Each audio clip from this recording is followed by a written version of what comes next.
নৌবন্দরের চূড়ান্ত অনুমোদন না মেলায় আলোর মুখ দেখছে না রাজশাহীর সুলতানগঞ্জ নৌবন্দরের কার্যক্রম।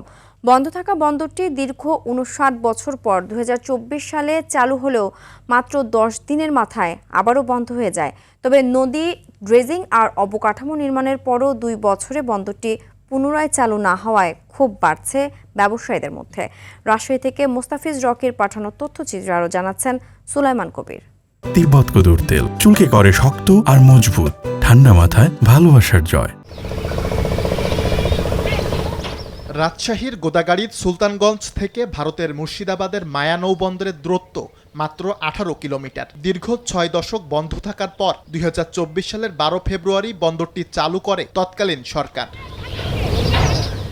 পদ্মা নদীর নাব্য সংকট আর প্রশাসনিক জটিলতায় চালুর মাত্র ১০ দিনের মাথায় আবারও বন্ধ হয়ে যায় বন্দরের কার্যক্রম। তবে নদীর ড্রেজিং ও প্রয়োজনীয় অবকাঠামো প্রস্তুতের পরও পূর্ণাঙ্গ অনুমোদনের অভাবে চালু হচ্ছে না বন্দরটি। এতে স্বল্প দূরত্বে নদীপথে কম খরচে পণ্য আমদানি রপ্তানির দারুণ সম্ভাবনাকে কাজে লাগাতে না পারায় ক্ষুব্ধ ব্যবসায়ীরা।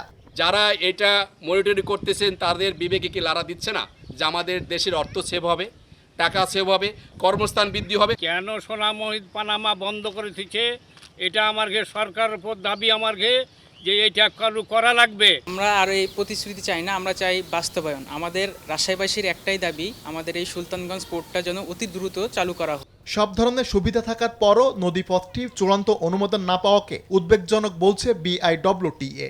প্রতিটি স্তরের যারা সংশ্লিষ্ট তারা এই নদী বন্দর চালু হোক সেটা চাচ্ছেন, কিন্তু একটা অজানা কারণে কেন এটা বারবার প্রতিবন্ধকতা করা হচ্ছে এবং বারবার নানা অজুহাতে এটা কেন প্রতিবন্ধকতা সৃষ্টি করা হচ্ছে, এটা আসলে আমাদের বোধগম্য নয়।